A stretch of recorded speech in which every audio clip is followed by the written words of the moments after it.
that I'm very grateful for the opportunity.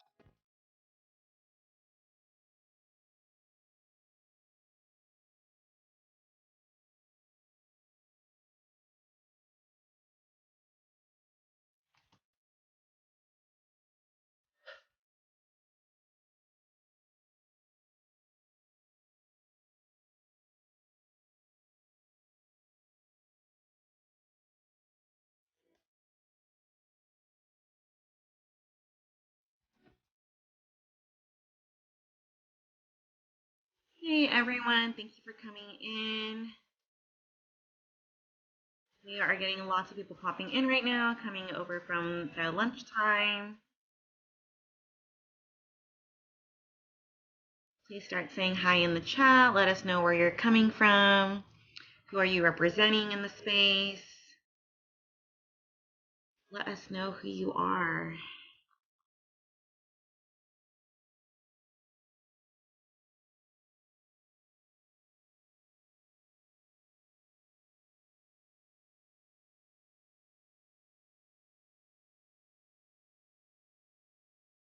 Hello everyone who's just coming in. We try to get ready or get started at 1:16. If you are just coming in, please make sure that you let us know your name, where are you coming from, who are you representing. Great. Welcome, Mercedes. Given Vanessa. Awesome. Castro Valley. Hi, Shelly.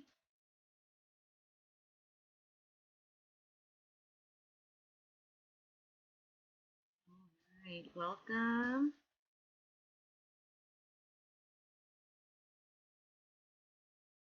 Ooh. San Jacinto Unified. Fresno.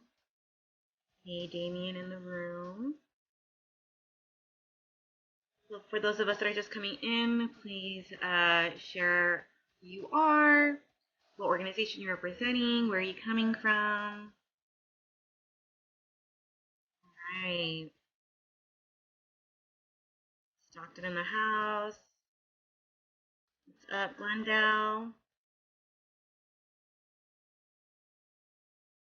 Awesome.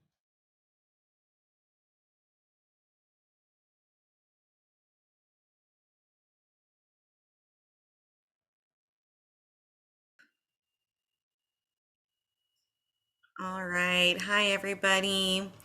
My name is Araceli Espinosa Mead. I am with Partnership for Children and Youth. And we also have Aleah Rosario with Partnership for Children and Youth. We will be hosting the space this afternoon. And we have JJ Lynch from Expanded Learning Consultant who will be supporting us in our panel today in our discussions. So you are all here to start planning and preparing for your summer and intersessions. So we are here to support you through that.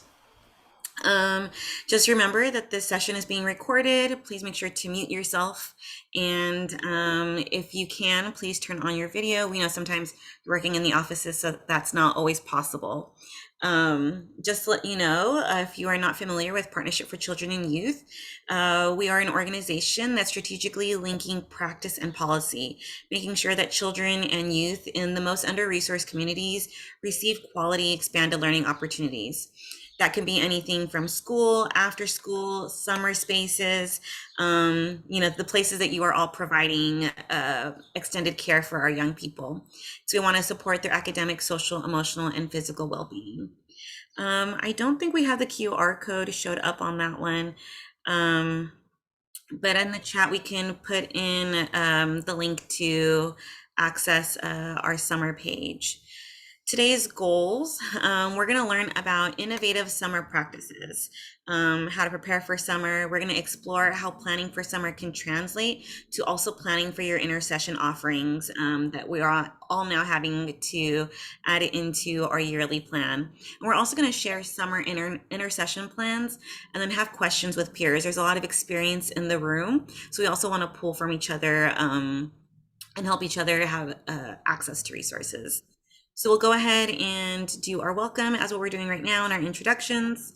Then we will start talking about summer 2021. What were the lessons that we learned last summer? And then summer to intercession, what is a connection?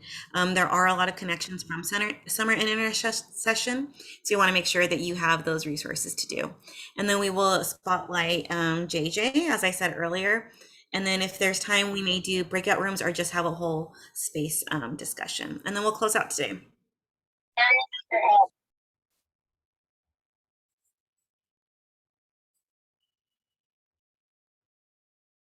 Okay, so we're gonna go ahead and try to see who is in the room today. We have a poll everywhere. Um, so if you can let me see, I'll do the link is in the chat. Go to the link in the chat, and we want to know who's in the room representing the district or LEA staff. Are you a community partner, TA provider, or other?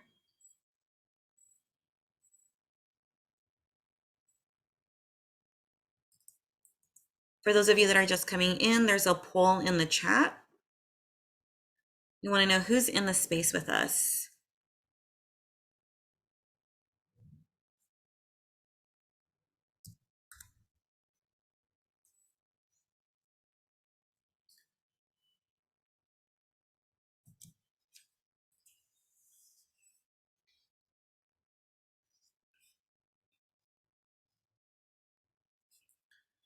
All right, there's a lot of us just still popping in. So I'm going to put the link again in the chat just to make sure who's in the room.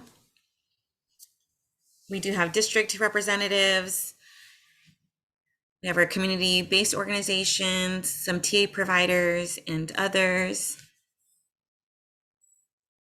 in the space that could be representing like different cities, different organizations. Awesome. So happy to have you all in the space.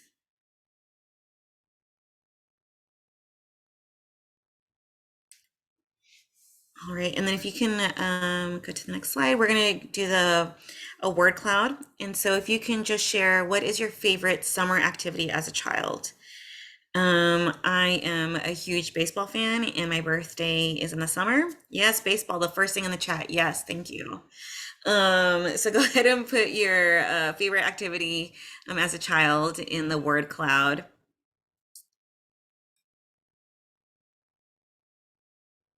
All right, we see swimming, baseball camps.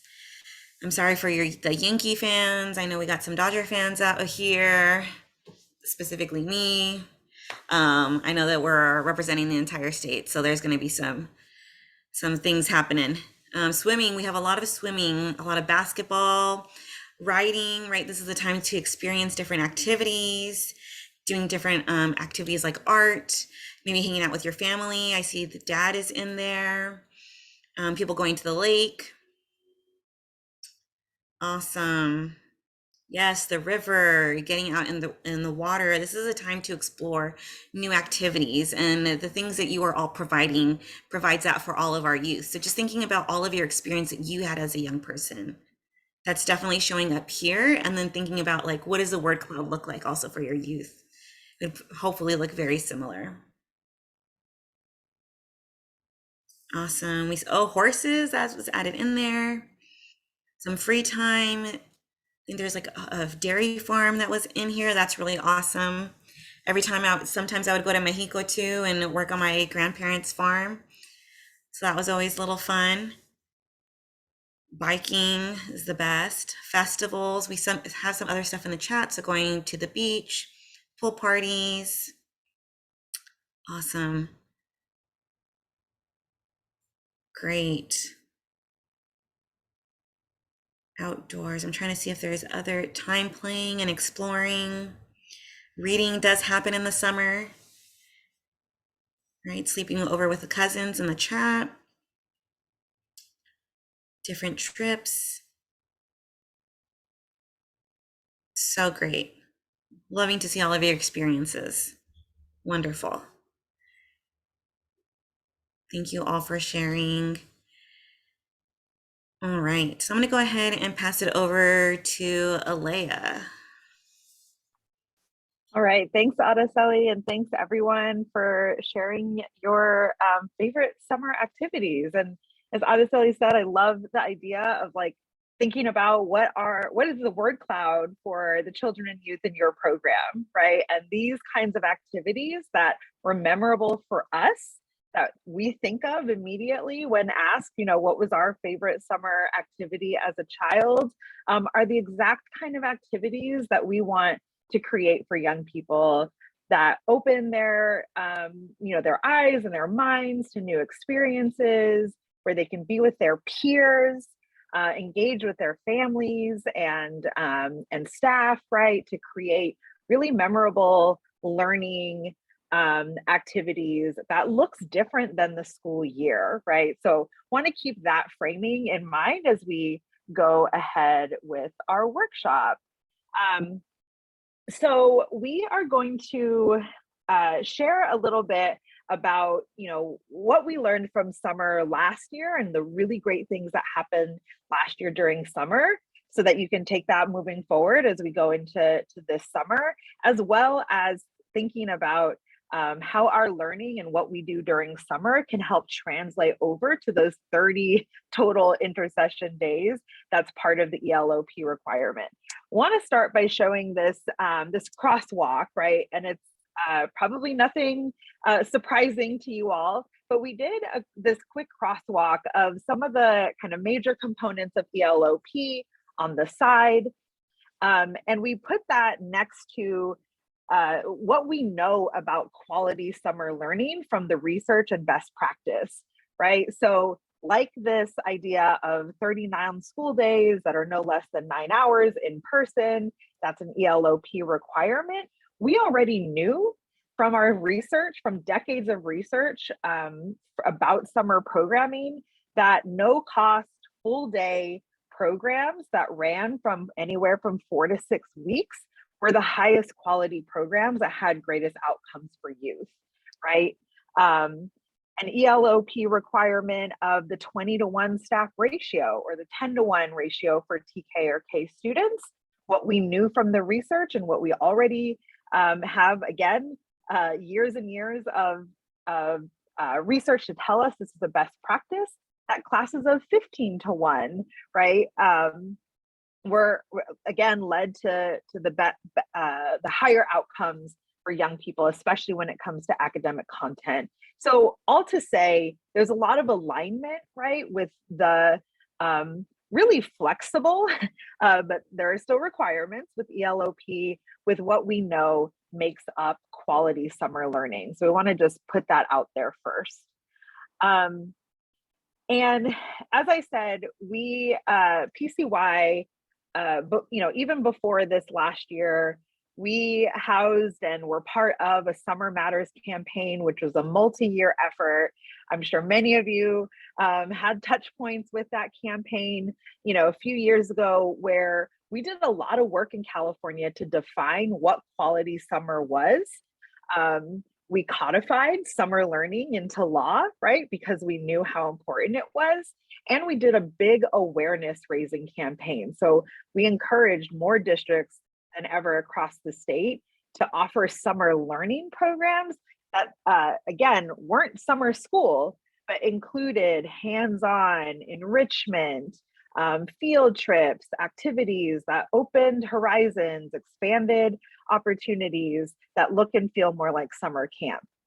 So we have that background, and we were very curious about what districts did in summer 2021 with more resources than ever to put into their summer programs. And so we did a report. Araceli put that report in the chat already. We interviewed about 24 programs and districts across the state.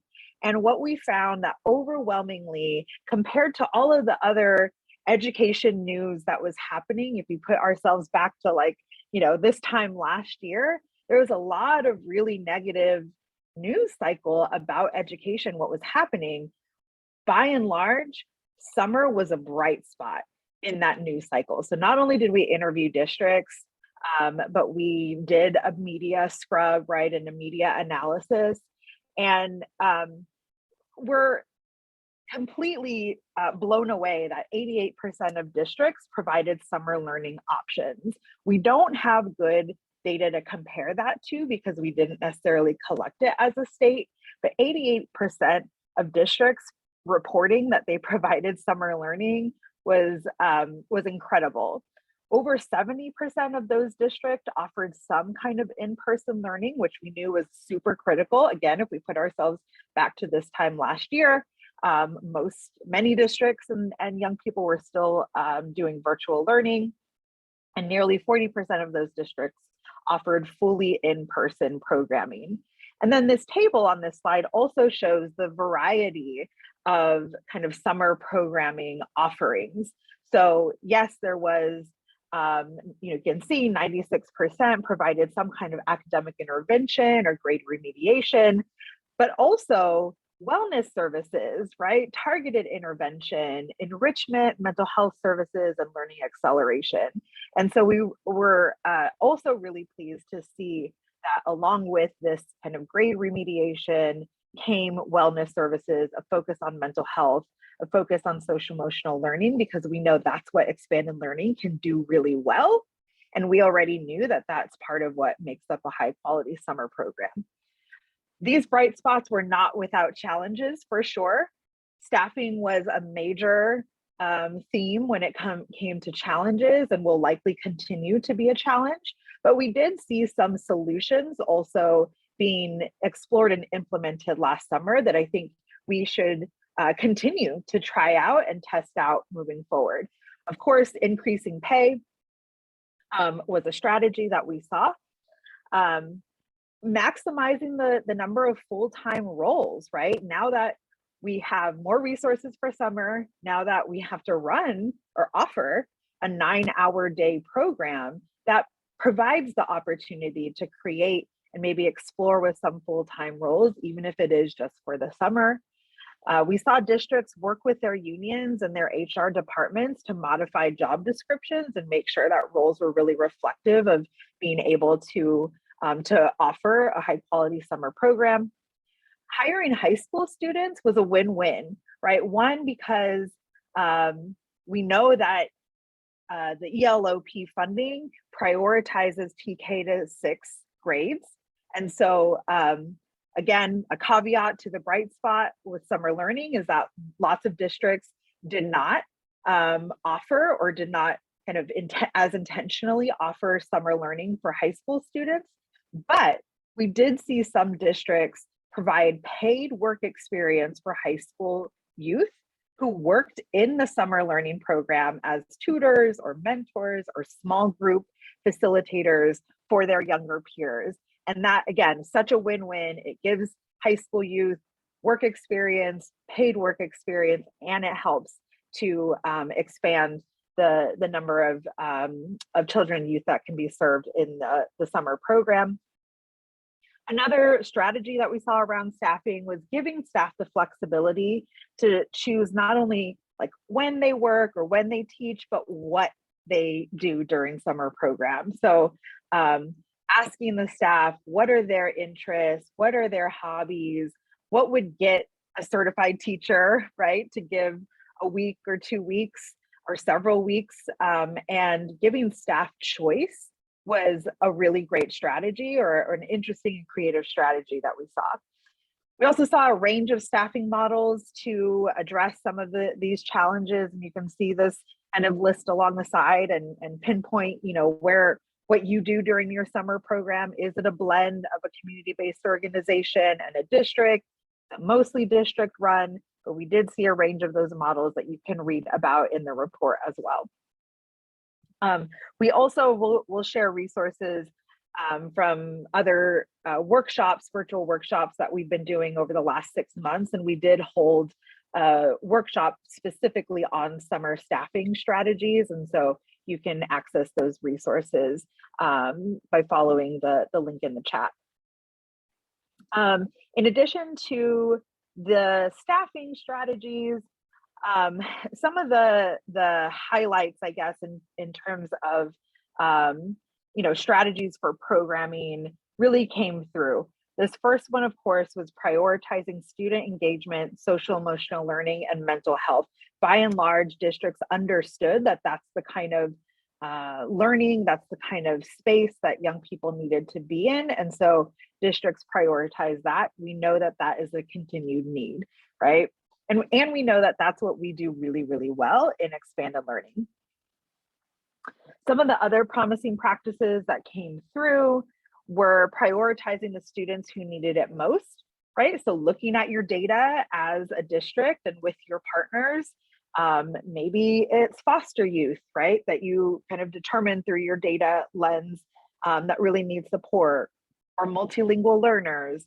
And so, again, really looking at not only how you identify who your priority students are, but thinking about how that then informs your programming, your partners that you bring in.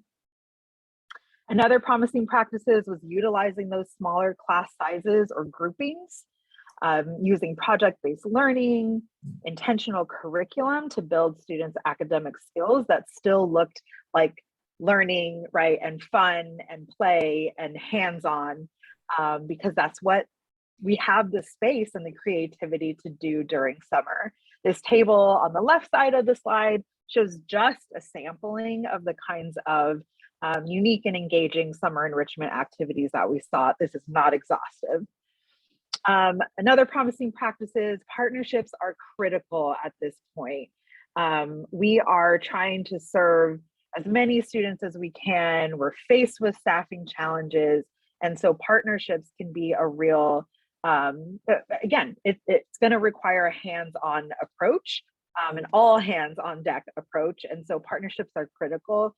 In the report, there's a whole table outlining the various partnership roles, everything from county offices playing a bigger role in helping to coordinate and leverage resources. Some county offices even offer direct programming. Of course, leaning on your curricular partners or vendors that can come in, train your staff with their curriculum to build your staff skills. And then, of course, partnering on field trips and enrichment activities to make these offerings possible. And then the last promising practices is really looking at summer as a time and a space for professional development that benefits your year-round programming and helps kind of address some of the staffing challenges of burnout, right? And so when we can use summer as a chance to train staff in new strategies, fun and exciting curriculum, they're getting new skills, they're expanding their own horizons. We have always known that summer provided that space, and we were really glad to see that happening last year as well. A couple of other notes just to bring forward, again, around, identifying and prioritizing the students that need it most. Outreach is super important to make sure that your priority students and your families that need it most know about your program and come to your program. And so this is just one example of Gilroy, who you can see on the previous years. They actually increased the English learners that they served last summer because of very intentional outreach strategies that happened over multiple times, right, to ensure that families knew about the program and could access the program. And you also want to think about what communication and outreach looks like even throughout the program to ensure students and families continue to access your program. This will be in the slide deck. We'll share the slide deck out with you all after the session. This includes a variety of really great strategies to dig into in terms of outreach and family engagement. You all can take a deeper dive there. We also asked the interviewees what they wanted to kind of continue to deepen next summer. Of course, integrating more partners, there is this recognition that we need, partnerships are critical. We need to leverage them and continue to build more creative partnerships. Last year was still a little bit tough, around field trips. And so we know that We want to get back to being able to take young people on field trips. Then this was an important one, to enhance their social emotional learning focus, right? Yes, there's a need. There's still conversation about, learning acceleration and what is the academic kind of content that's needed. But we also know, and programs know, that, continuing to focus on social emotional learning is important and critical. People wanted to plan and secure their staff earlier. They wanted to increase family involvement and engage young people in planning. Again, this was a little tough last year, right? Because there was still, uncertainty around engaging families and bringing families on the program site or campus. Districts and programs wanted to, of course, expand more sites and serve more kids. And they also wanted to continue to refine their offerings to maximize the most popular enrichment activities, because those enriching activities that young people, are interested are what get students to show up, right? And continue to show up for the program. I've already touched on some of these, but I think it's important again to just say those bright spots and promising practices that we saw last summer align with what we knew from the research of what makes up a quality summer learning, even pre-pandemic. And so I think this piece around promoting regular attendance is something for us to just continue with, and make sure that we are, again, outreaching in really tangible strategies, and also making sure youth continue to come. From this research, again, this was pre-pandemic, the students that attended regularly in the summer learning program had better outcomes when it came to both academics, but also their social emotional learning. And then again, this piece around ensuring quality instruction that leads to quality summer learning and outcomes is this opportunity to leverage partnerships. And so these partnerships can increase and offer new experiences. Some community-based organizations already have really great relationships with families and staff. And then this last point around, when possible, hiring certified teachers to be able to lead some of that academic content will be an important strategy to continue considering moving forward. So we can talk forever about summer. We're also right around the corner from summer.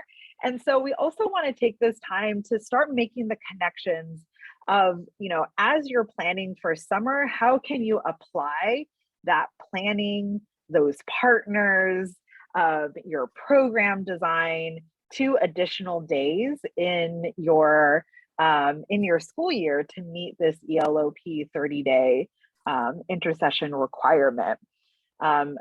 Sure, this is not new to folks, but just wanted to lift up, right, that part of ELOP is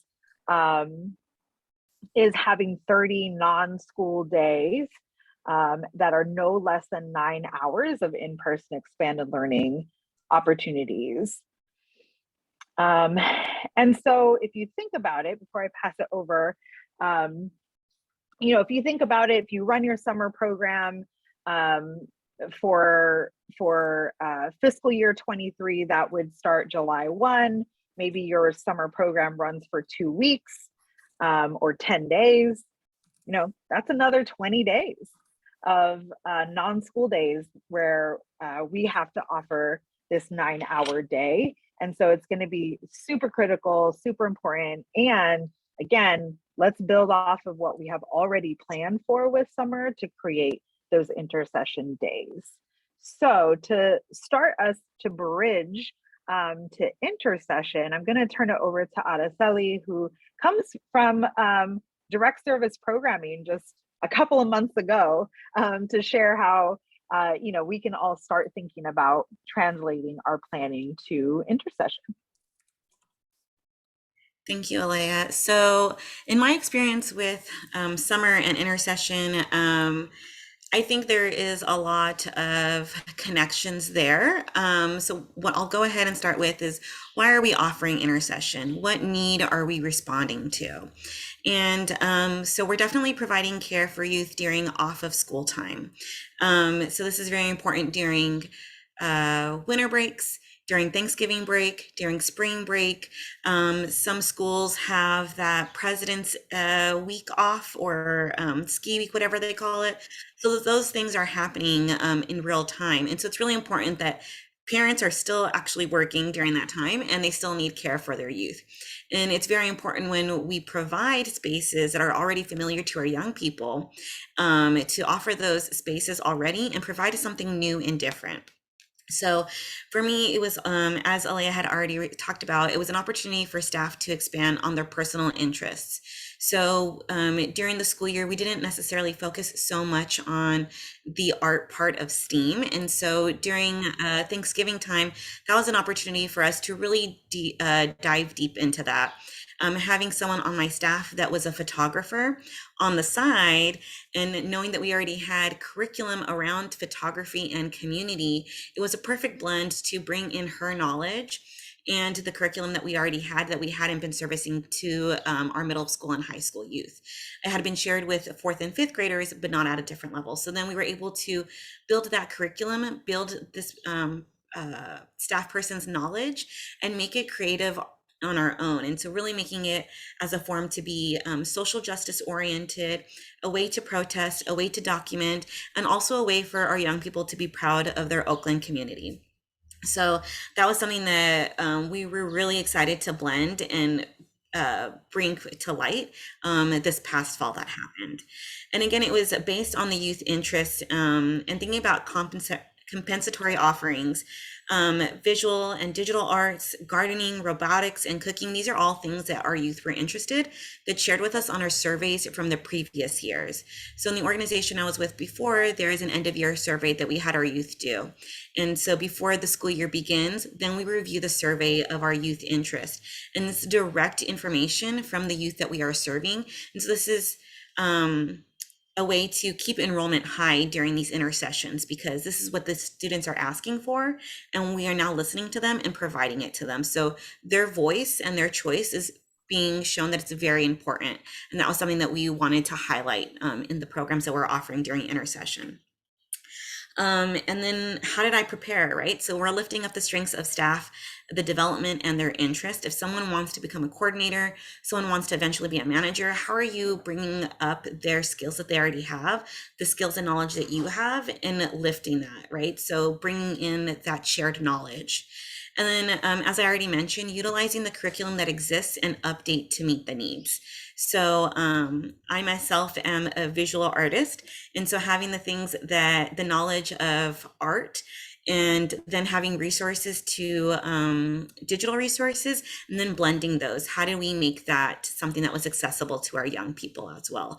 And so building that curriculum to also offer digital arts. And so they're learning new, for our youth, it was really important because they were learning new vocabulary. They were getting curriculum that was at the collegiate level. And so if this is something that they wanted to pursue, then they were already ready and had those terms. And so how are we preparing them also for their future? So also in thinking about preparing, when I was thinking about for the fall, I was already preparing in the summer. When I was thinking for the spring, I was already preparing in the fall. So you really want to plan and create a long planning session, just as you do for the summer, right? In the summer, you're already planning in the winter. So just using that same calendar process for your intercessions. And those were ways that I felt we were really successful on the field to provide those resources. I think I did as much as I could to just kind of speed through what that looked like. I definitely want to acknowledge that the task is like, how do you put 2 hours to 9-hour offerings? So thinking about what do you do in 5 days, you can actually start splitting that up into bigger chunks of time, if that's what you're able to do, or if you're offering different activities throughout the day. So thinking about that time. and responding to like I said, responding to the community needs. That's so important. It definitely drives your enrollment and drives the interest of your youth. And then there's a lot of creativity. It's time to be creative. It's time to be fun. Really like utilize what you have and the experience in the space and the knowledge. That's so important. And then definitely thinking about scheduling and transitions are important when you're thinking about your flow of the day. You really want to set your schedules up for success, and play that out. Do some role playing before a program starts, so then you can definitely do some adjustments if needed. I think I talked on all my points. If there are questions happening that are coming up for you, you can add them to the chat at some point. But I want to pass it over to JJ so we can spotlight your experience as well, and we'll have time to discuss and go in breakout rooms, I believe. Great, thank you so much. Oh, I forgot. okay. Yeah, I could. Yeah, I think we put these in the wrong order. You know, one of the themes I'm hearing, certainly today, is that this is the year to be creative, to try new things, and that there are going to continue to be implementation learnings, I'll say. And so we are trying to kind of understand, you know, as we're all really focused on summer, it's right around the corner, as we said. And to Araceli's point, we need to start thinking about those intersession moments, you know, ahead of time, as early as possible. What are some of the common intersession questions that are coming up from the field just in the last couple of months? So these are some of the common ones. Can intersession happen on a Saturday?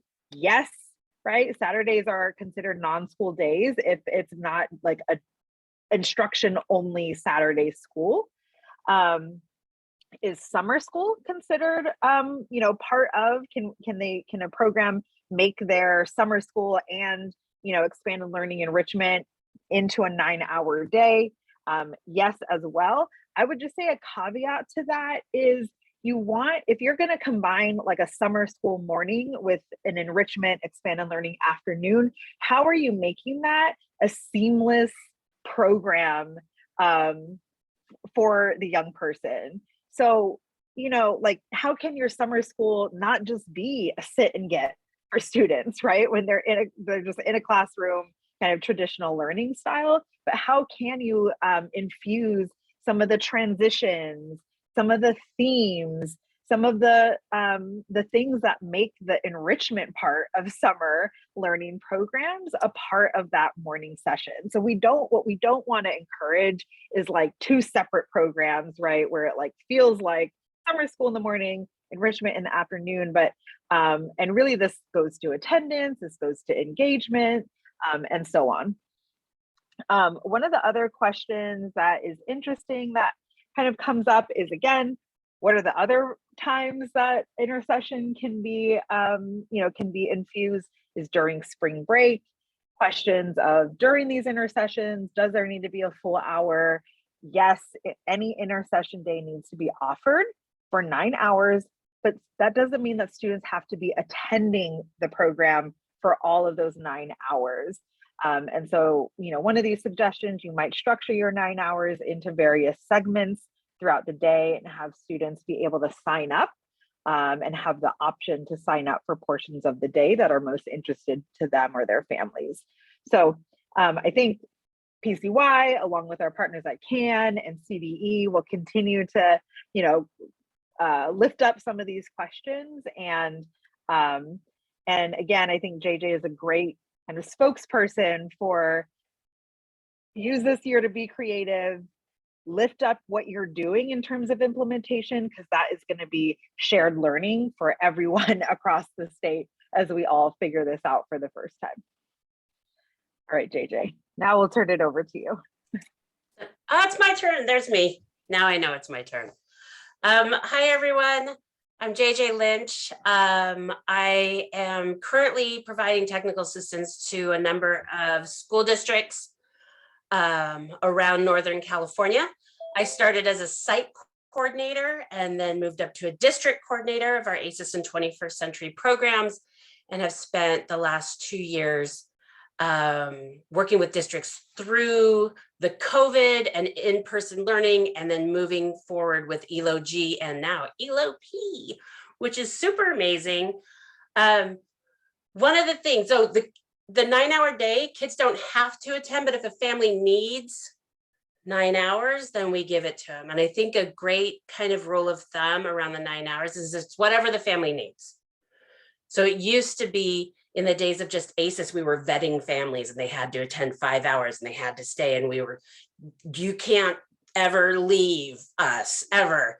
And now we've been given this freedom through ELO-P to allow flexibility to really be like responsive to the family's needs. So it's whatever they need, we're going to be there for them. We just have to keep those doors open. The families, if they only need it for one session of the 9-hour day, we're going to give it to them. It's going to take some organizational skills on our part, right? But that's all right. We're just going to be responsive. So there's a lot of, to me, I see a lot of similarities between our ACES and 21st Century programs and the ELO-P. It feels like a huge shift, but if you think about it, when I would do my ACES program in the summer, and we'd have a big district-wide summer program, if we got to the end of that and realized we didn't make enough units, we didn't earn enough attendance units, I would start having to get creative and do these intercessions just to capture more attendance. So I didn't have CTE going, JJ, where'd the kids go, right? So this is the same kind of thing. It's not that I have to, which is what happened pre-COVID with ACES. I have to find more units. Now I get to. And before ELO-P, I had to do more with whatever I had left over, right? Because we'd committed those funds for summer. And then I had to start getting really scrappy and hustling up some partnerships. Now they're allowing me to actually plan for intercession on top of summer, and I get funding to do it. So this is super cool. It feels a little intense at first, but actually there's a lot of cool stuff that we can do. So there's some ideas around here. So you can do like a do-it-yourself intercession. So now let's say, because there's some limitations to doing your school-based, your site-based programming. Custodial needs to turn those buildings over for actual school to start in August. So you may not have the full run of the school. I always had my calendar, there was a tension there because we would have to get out and allow for weeks of times for custodians to do deep cleans. So we again had to get a little creative. So on the left side of this slide is kind of the do-it-yourself, and I've done all these, by the way. This is the kind of, you can do it yourself. So you really want to connect with site leadership wherever you want to have this, right?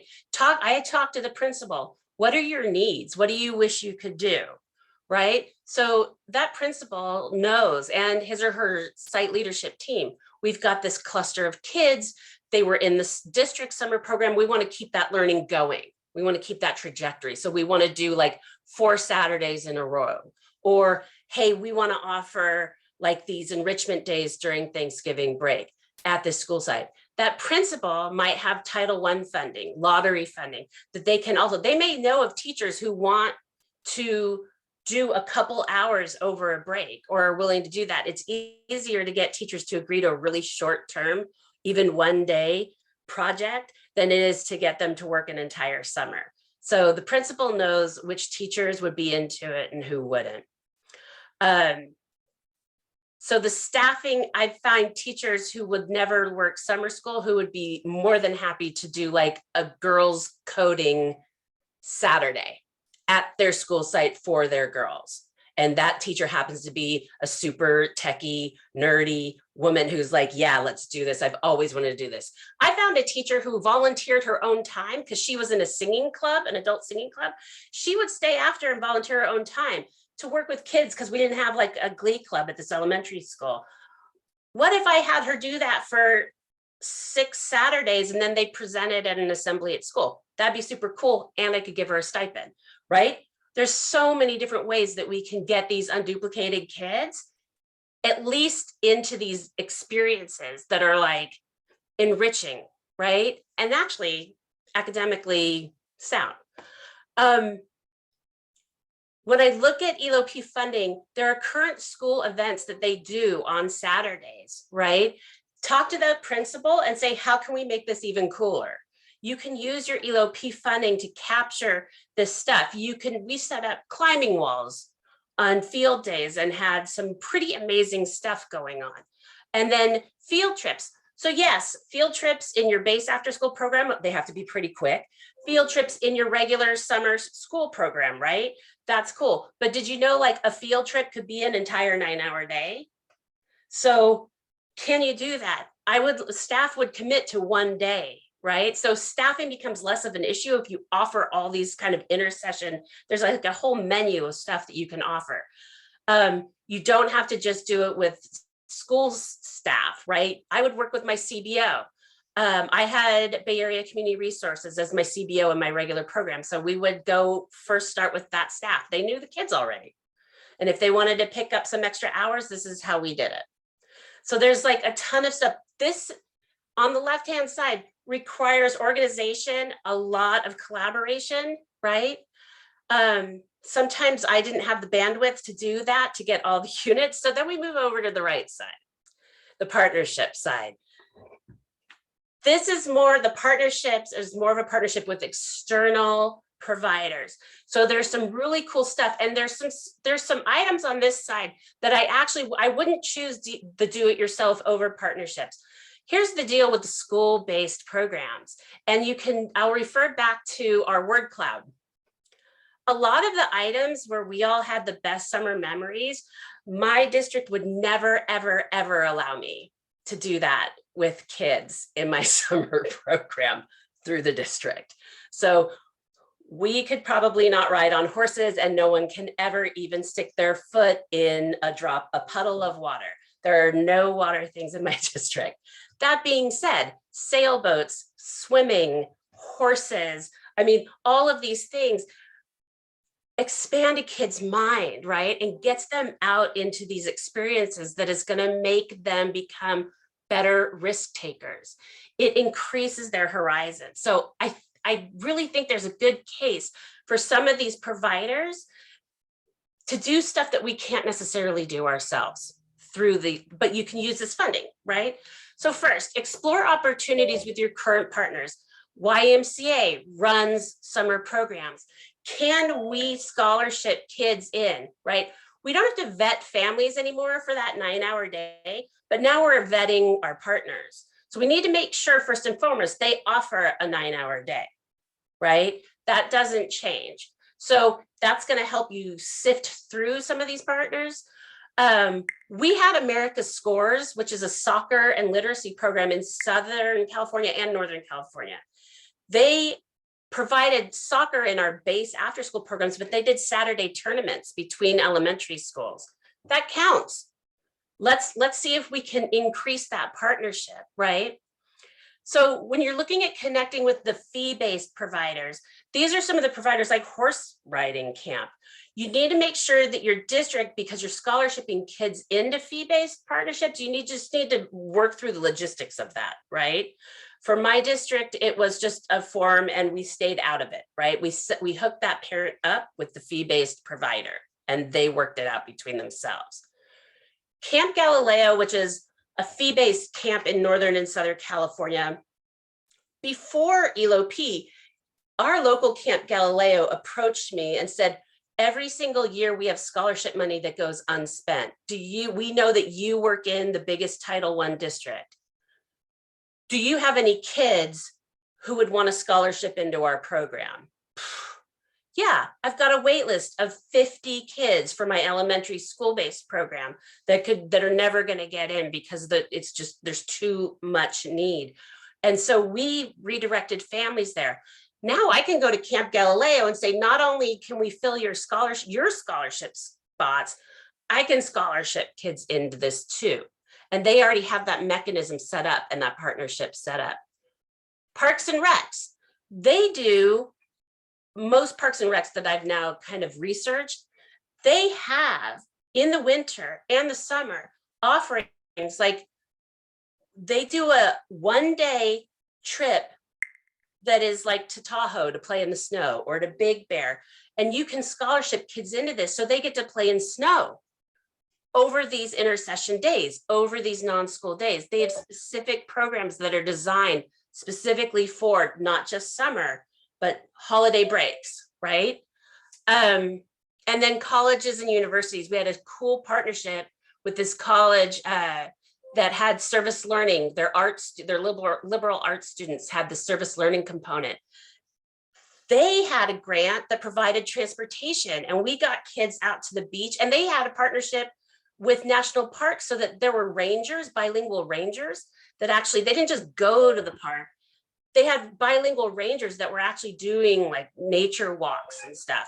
It was super cool. It was a super long day, right? So the 9 hours was like a non-issue. I just spoke really fast because I want us to have time to talk. Was that too fast? Is everyone okay? Yeah, this is great, JJ. Definitely let us know if you have any questions in the chat. But I would just keep going, JJ. Okay. So again, YMCA, America Scores, those are just like,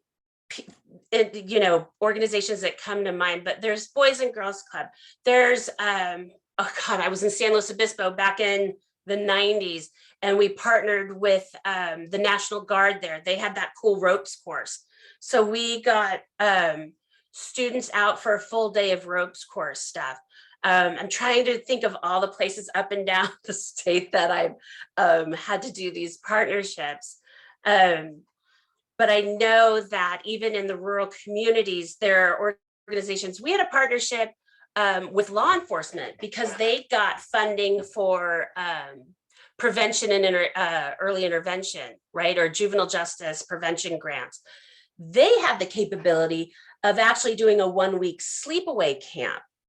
And they just needed us to give them names. And it was kind of their way of breaking down some of those barriers. The counselors at that camp were police officers in that community. And so it was this really cool partnership so that they could build relationships with, I think they were asking for like 5th and 6th graders. And it was a sleepaway camp that wasn't too far away. They bussed them out there, they picked them up right in the neighborhood and went out there for a week of kind of, it was like a regular outdoor camp, right? So they were fishing and I don't know, outdoorsy type stuff, ropes coursey, I don't know, not super outdoorsy. So I would look under every stone for these intersession dates. We had a huge influx of newcomer students into our district, and they thrived in our summer enrichment sections, like our real hands-on stuff, our STEAM stuff, our robotics.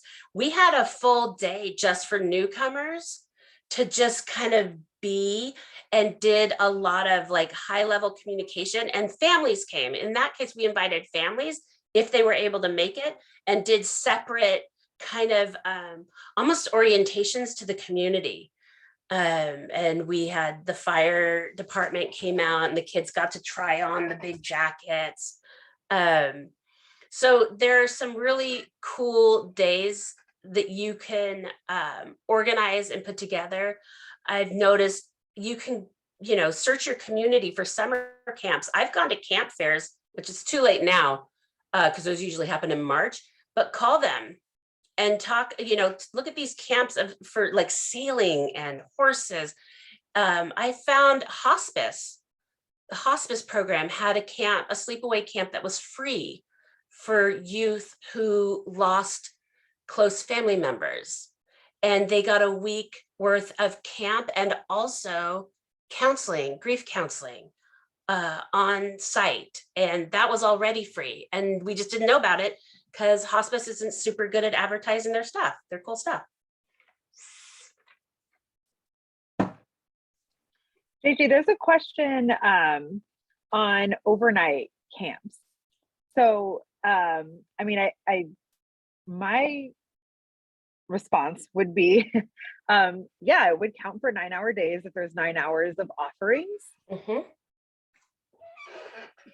Yeah. So this year, do it. Do Yeah. all the things. Try all the things, especially in intercession. I noticed in the chats at the beginning of today, there were some hesitancy, like we don't want to introduce something that everyone's going to love and then have to rip it away from them. Well, that's true maybe in the base program, but if you're just doing a summer camp one-time thing, right?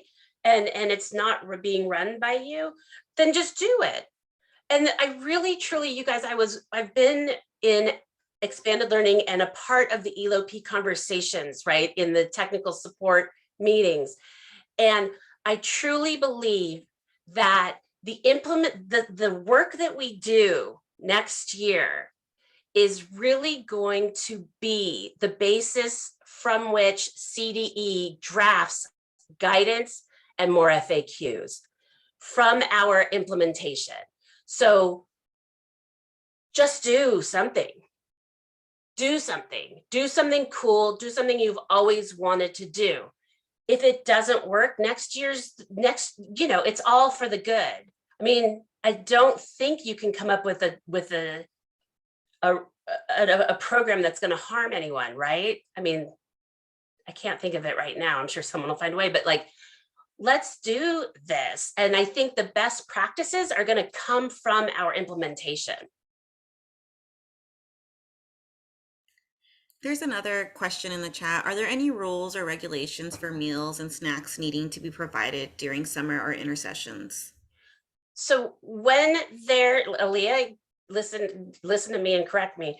So when there isn't explicit language written in the Elop, and I haven't gotten a chance to see those the new FAQs. We looked last night and they weren't up there.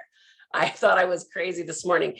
But if there isn't specific language in the Elop sections of the CDE website, I suggest you refer to the ACES guidance. So pertaining to meals, yes, we have to feed these kids.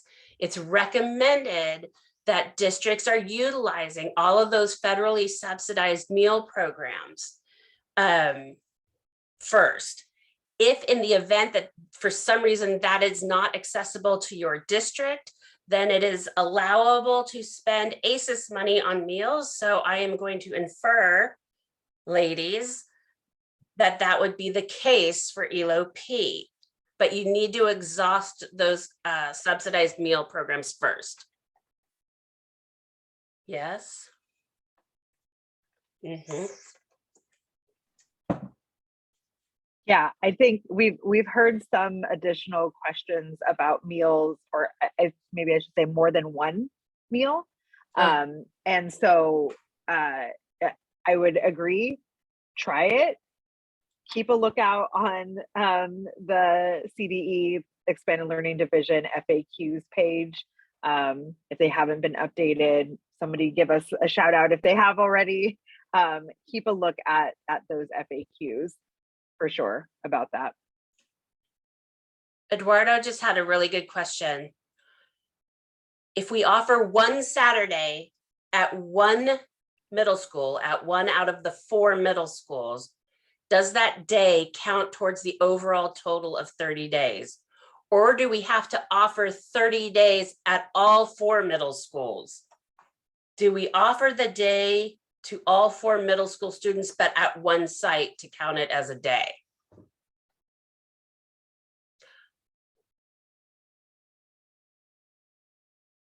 I don't think you have to offer it at all 4 sites.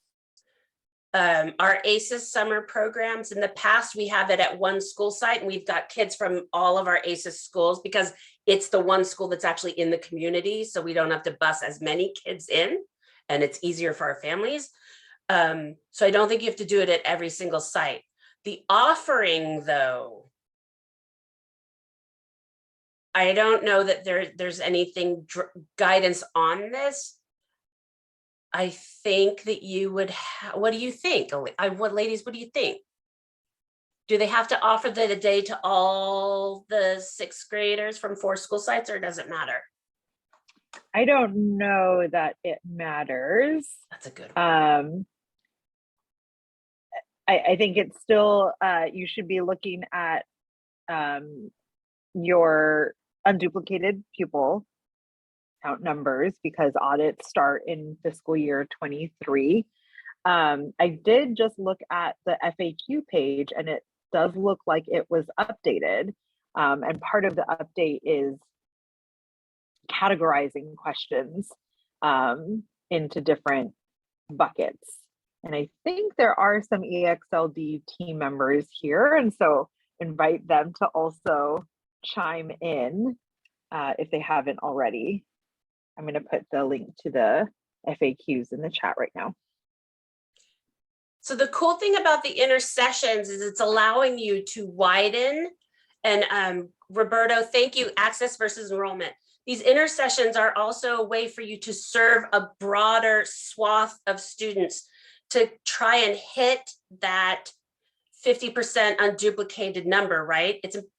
So, and there's some nuanced language. We covered this in one of the other meetings and trainings that we had, the access versus enrollment versus offer versus attendance nuanced languages. So the Intersessions are cool because you can offer it to and get an even like larger percentage of some of those unduplicated kids, rather than just having it during the summer, which is kind of a set group of kids.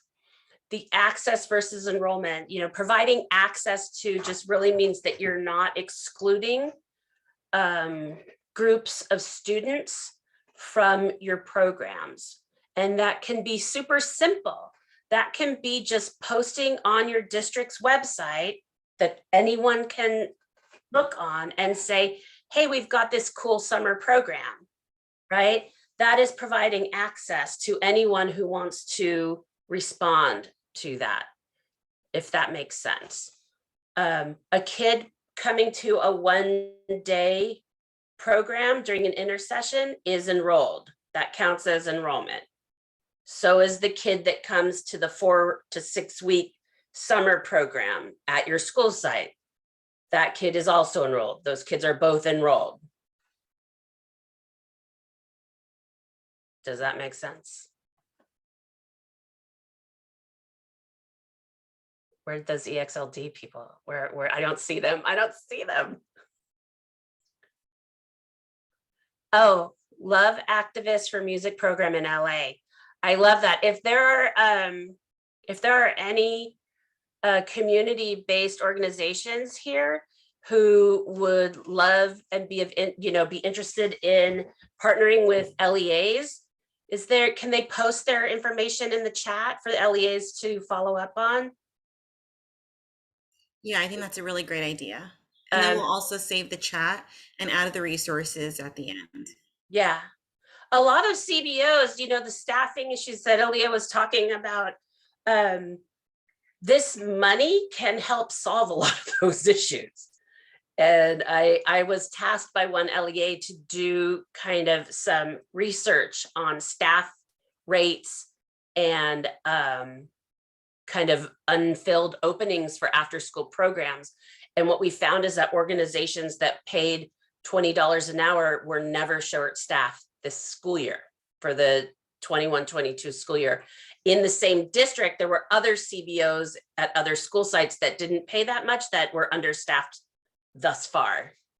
And that LEA is now going to be using EOP funding to make sure that every CBO running their after school programs pays the direct service staff $20 an hour. Because we can't serve the kids if we can't get the adults. And they're also making sure, I think that at most sites, there's full-time site coordinators. Awesome, thank you. That makes such a huge difference. Kristen from Mizzen by Mott. Okay, and they thank you, Paul. Paul said, JJ, stop answering questions. He didn't say it that way. He was more polite. But definitely reach out to the program consultants at CDE, I'm assuming Paul, to get your specific questions answered. Awesome. Thank you, JJ, for lifting that. Also, Kristen Kristen is with Mizzen by Mott, and they are a free content platform, so you can access vetted high quality content and resources for students and staff. So she left her email there. So please go ahead and connect with Kristen if that's something that you're interested in. Thank you, Kristen, for lifting that. Great. And then you can find your system of support of expanded learning contacts at the CDE website. Aleah just dropped the link in the chat. So with that, we're going to go into breakout groups. Aleah? Yeah, sure. And I also, great. Thank you so much for putting stuff in the chat. I would also just highlight again, our partners over at CAN have an expanded learning opportunities program page. They're including updates. Their office hours have been a great resource to continue to bring these implementation questions to. So also want to just plug and shout out CAN and CDE and the expanded learning division partnering to also provide resources. The questions coming up during this session today are also great. We can feed these questions into those resources with our partners. But we want to be able to have some conversation with you all. It's a big group. So what we're going to do is actually split up into two groups. You will have the choice to go into a breakout room that can focus the discussion on summer, or go into a breakout room to focus your discussion on intercession programming kind of outside of summer. So if you want to talk about and share ideas around spring break or Saturdays or things like that, definitely go into the intercession room. Each room will have a Jamboard or have be able to interact with the Jamboard. I'm sharing it now. 3 simple questions is what we will use to guide our discussion. What are you most excited about when it comes to either summer or your intercession? What seems most challenging? Again, you all sharing with one another what your challenges are can also lead to some potential solutions or some ideas to think about that. And then finally, of course, what questions do you still have? Like I said, we'll answer the questions that we're able to, and we also will take these questions and continue to feed them into opportunities for them to be answered by us and our partners. So I'm just sharing the Jamboard. Again, if you go into the summer focused room, you will work on the Jamboard slides with the 1 in the corner right here. I think I can turn this on. If you want to focus on intercession, you'll be working on the slides with the 2 at the bottom. And just a quick tutorial about how to use Jamboard if you haven't before. On this left-hand side of the screen, you just want to add a sticky note.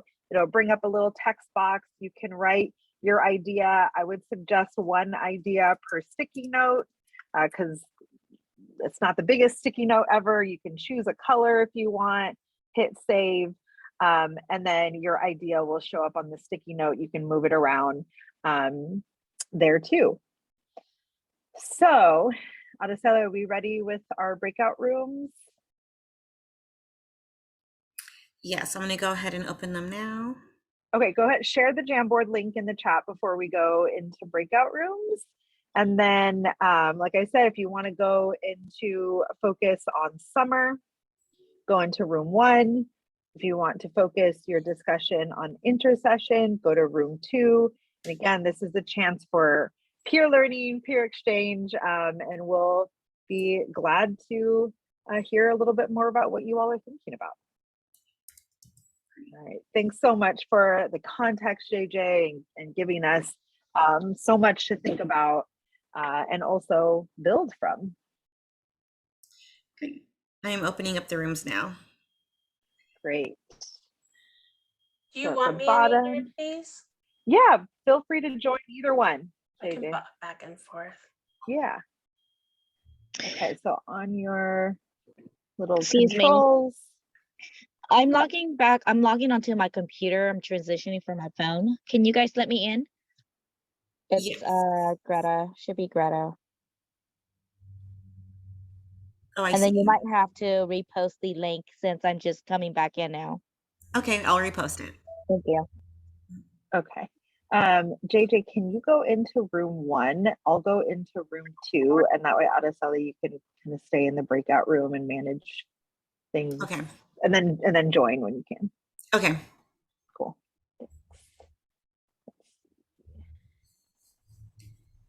If you are just coming in, we are going into breakout groups and doing a Jamboard session. So I will redo the Jamboard link in the chat. And then we're all going to breakout groups. So if you haven't chosen a breakout group, now is the time to do so. You can go to Summer or to Intersessions. That's a space where Aleah and JJ will be answering questions and help monitor the conversation.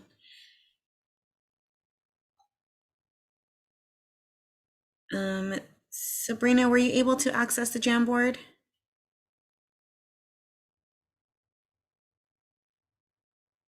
I think so.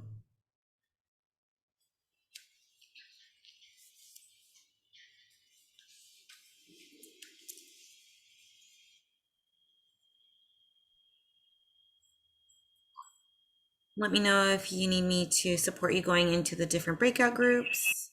Hi, I actually don't see an option to choose a breakout group. Okay, I can send you, Adriana. Do you want to go to Summer or to the Intersession? I will go to Summer, please. Okay.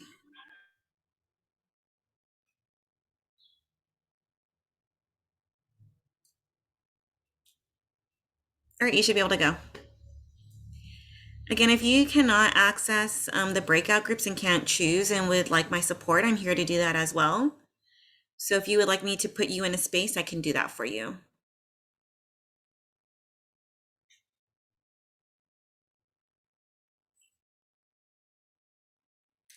Okay, where would you like to go, Roberto? Okay, Andrea, you want to go to Summer? All right, Andrea, you should be able to go to Summer. Roberto, also Summer? Okay. All right, you can go to Summer. Anyone that needs to be assigned to a space. Okay, Janet, you want to go to Intersession? All right, you should be able to go now and access that. If you need to be assigned a space, I can do that. If you didn't update your Zoom, then you probably don't have this feature. I'm not sure if it's just me, but I can't access the Jamboard. It could also be that there's a lot of people that went in at the same time. I can put it back again in the chat. Okay, if I can't access it, maybe somebody could just share it. Yeah, I know whichever space that you're Yeah. in, either Aleah or JJ are the ones that can also put the notes in for you. Okay, thank you. I'm just kind of like on two device. Okay.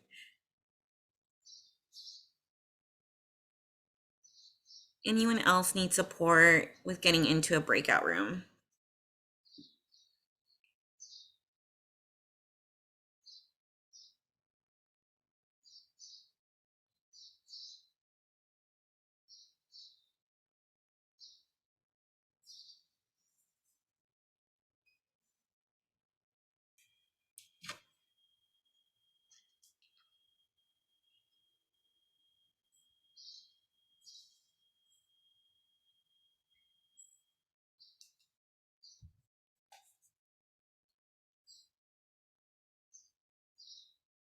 All right, we have a couple of people that haven't joined the breakout groups. If you are hoping to join a breakout group and can't do so, now's the time to do that. I can put you in the space for Summer or for Intersession.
Hi, Araceli. How are you doing today? I'm good. How are you? We're in breakout groups right now. Do you need to be placed in a Oh, space?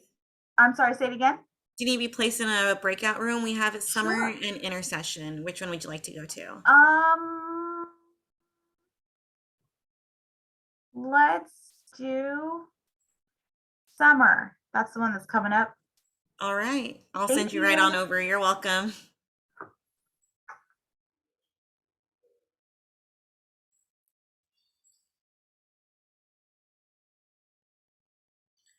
Does anyone else need support in getting to a breakout group if you don't have the feature to join one yourself?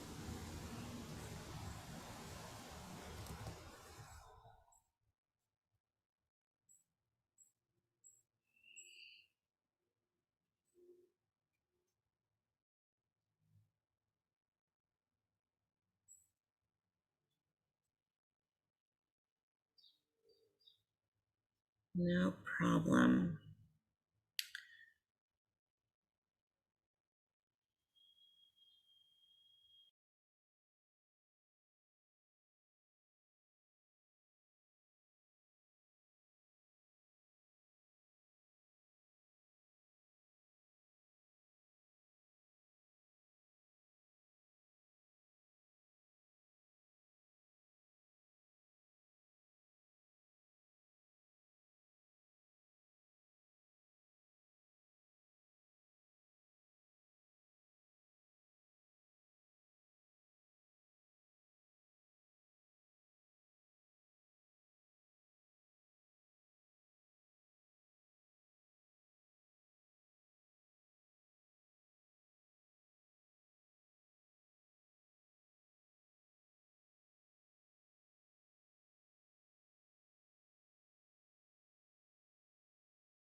If you've stepped away and you're coming back into your area and you don't know what's going on, we have split up into breakout groups to answer a couple of questions around summer and intercession, or just to discuss if there's something that you would like me to support you in placing you in a breakout room. Now's the chance to do so. Or if you have the updated Zoom version and you can choose your own space, you are more than welcome to do so.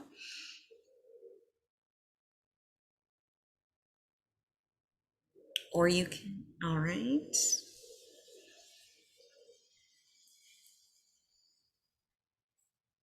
We will be in these breakout groups for another 10, 11 minutes. So if you would like to assign yourself to a breakout group or leave the session, you may now do so. Or if you need me to support you, I can place you in a breakout group now. Again, these are the discussions around summer. One room is about summer and the other room is about intercession.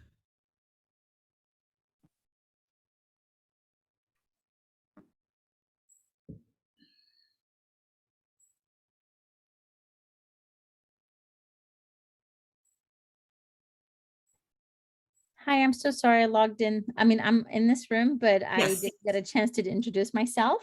Uh-huh. And I just had I missed part of the presentation. I'm so sorry due to an urgent matter at the site. But I just have a question. My name is Alona Gurji, and I'm the director for the Office of Child Development with Culver City Unified School District. My question is, I know you guys were talking about the 30 days, and it doesn't have to be consecutive. We can offer summer. But for example, once I provide services to the unduplicated families, so is it required to also continue to provide the services throughout the school year, or just those 30 days throughout the year? I believe as long as you offer the 30 days, you should be okay. I'm going to drop in the FAQ, the FAQ page in the chat to see if they also have a more updated answer. They just updated it this afternoon. So some of those questions might be in there.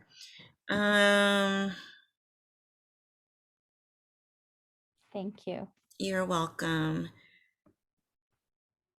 And if it's not in there, do you know like who I can ask in relation to this? Yeah, so there's on that page you can also call the expanded learning division. Okay. So it has a phone number and the email address. Got it. Okay. Yeah. There's also, so Aleah and JJ can also answer those questions, I believe, in the space. I mean, we're doing the Jamboard right now, but if you Okay. want to stay and ask that towards the end and add it in the chat, you can stay and do that as well. Okay, great. Thank You're you. welcome. And Ilana, did you want me to place you in a space? Yes, please. Okay. Would you Thank want to you, go in the Steph. summer or the intersession? This summer. Okay. All right. You have access to it now. Thank you. You're welcome.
Hi, Manuel.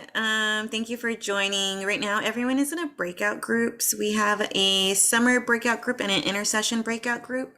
They're basically discussing how they've been using and preparing for intersession and summer. So, is there a space that you would like to go into? Yeah, I think intercession would be fine. Okay, sounds great. I'll place you in there now. Wonderful.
All right, thank you all for coming back. It sounded like there was some fruitful discussion happening, some questions being answered. Thank you so much, Aleah and JJ, for holding space for everyone.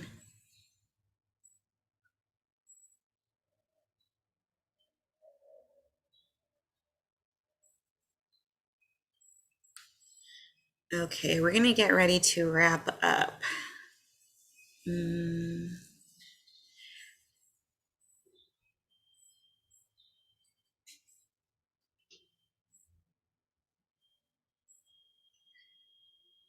So just quickly, these are some of the resources that were mentioned earlier today. Again, the slide deck and the resources will be added by Friday to the CAN app. So these are all things that will be accessible by the end of the week. So again, it's our summer report that we've done, the summer game plan workshops. And we're going to go ahead and do another word cloud. I know some of you really enjoyed this in the beginning. What is one next step you can take to advance your summer or intercession planning? Please go ahead and choose the Pull Everywhere link and start adding in your words. What are you going to do?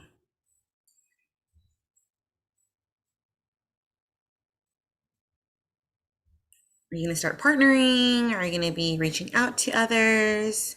You're going to be reading the FAQ page, talking to stakeholders, going to start surveying, thinking about outside the box.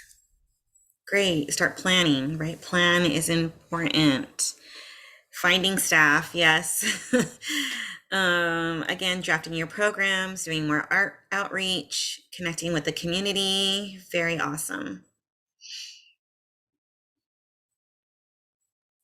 Great. There is a student survey in the chat. If anyone needed that, Erdink is sharing that. Thank you. We're seeing a lot of partnership, a lot of outreach, community planning, stakeholders, surveys again, right? Plan, collaborate came out a couple of times. We're going to revisit, we're going to think about and reach out to others and connect.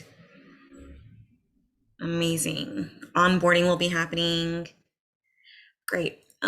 Just to let you all know, Partnership for Children and Youth, we do provide summer learning resources.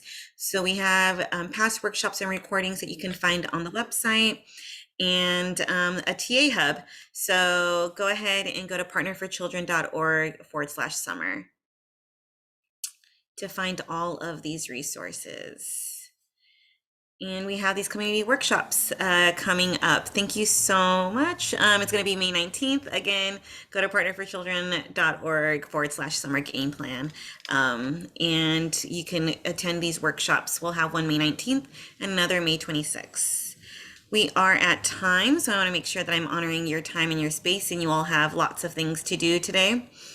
Thank you so much for being in the space and being part of the conversation. The summer game plan link is in the chat. Thank you, Aleah. Thank you, everyone.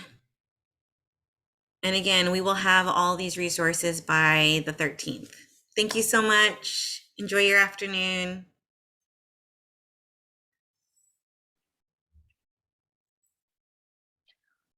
Thanks, everyone. Thanks, JJ. Thank you guys so much. That was awesome. Yeah. What did you learn? What did you hear in your room? You know what is